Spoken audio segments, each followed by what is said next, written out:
Good morning, guys. How are you doing today? So, it is the last week of May, and I congratulate you with this enormous job we are doing. We are going to start a new unit, Unit 3, and our new grammar topic is modals, expressing obligation, advice, and permission.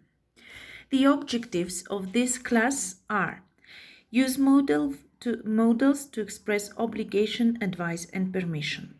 Use modals to describe safe and reasonable ways to use online technology. Identify and use words associated with online safety.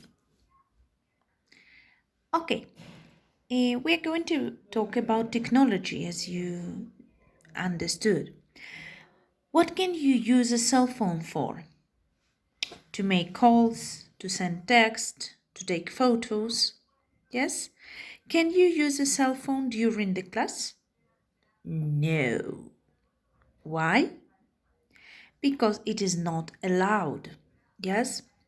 Have you ever gone to the movies and seen a message that tells people to turn off their cell phones before the movie starts?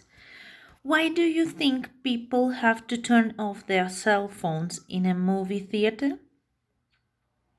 That's right. They need to turn off the cell phones because they can ring and bother other moviegoers. Yes? Some people are impolite when they use their cell phones. For example, some people speak loudly on their cell phones in public places. What should people do to be respectful of other around them when they are talking on the cell phone? They should speak quietly, go to a different area, yes? And what can they do? They can't speak about some personal problems and so on and so forth. Now, guys, please open the page 48-49 of your book and look at the chart on the top of the page 48. Let's read aloud the grammar point. Modals express an obligation, advice, and permission. Yes? An obligation is sometimes that you must do. It is something you are required to do by law or by rule.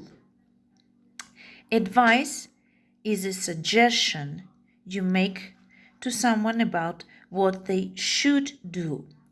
And permission is the right to do something that is given to you by someone with the power to decide if it is allowed or not.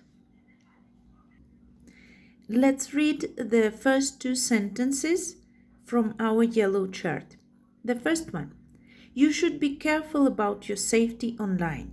You shouldn't give away personal information. These are, how do you think? Is it obligation, advice, or permission? Yes, it's advice. When you give advice, you suggest that someone should or shouldn't do something. For advice, we use should or shouldn't. For example, you should do your homework before you play video games. It's an advice.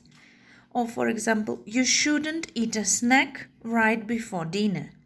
It's another advice. Let's read another two sentences from the yellow chart. Students don't have to ask to use the computer, but they must ask if they can go online.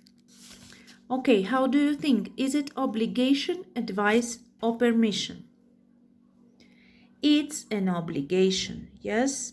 When you describe an obligation or a rule that people follow, you use must or have to tell what people need to do. If you describe something that people don't need to do, you use don't have to. As you can see in your worksheets, you have be the expert, grammar and depth. there you can there you can find all the information about the grammar topic. Yes. So for obligation, we use must or have to. Must is often used in formal or written language. Children must be accompanied by an adult. Do you have to wear a helmet at the skate park? Lack of obligation, mustn't, and essentially the contractions mustn't are not common in American English. Use don't have to describe something that a person is not required to do.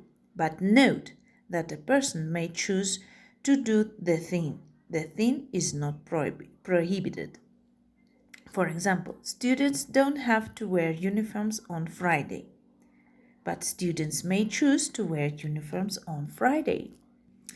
Okay, now we are going to read the last questions from the yellow chart that say, can anyone use the computer at library? Yes, can may only use the internet if you have a library card. Children under 14 can't or may not use the internet at all. How do you think? What is it? Obligation, advice, or permission? You are very right. When you ask for permission to do something or tell whether something is allowed or not, you use can or may. If something is not allowed, you use cannot or may not. And according to our grammar and depth, permission can is much more commonly used to ask for permission than may. May is considered more formal and polite than can. For example, students can exit the classroom after the bell rings. Can I go to the party Saturday night? May I borrow your pen, Mr. Diaz? That's right. I think that is all about modals. We are going to meet you at Zoom meeting and we are going to make some activities from the book, from the page 48 and from your worksheet. See you. Bye-bye.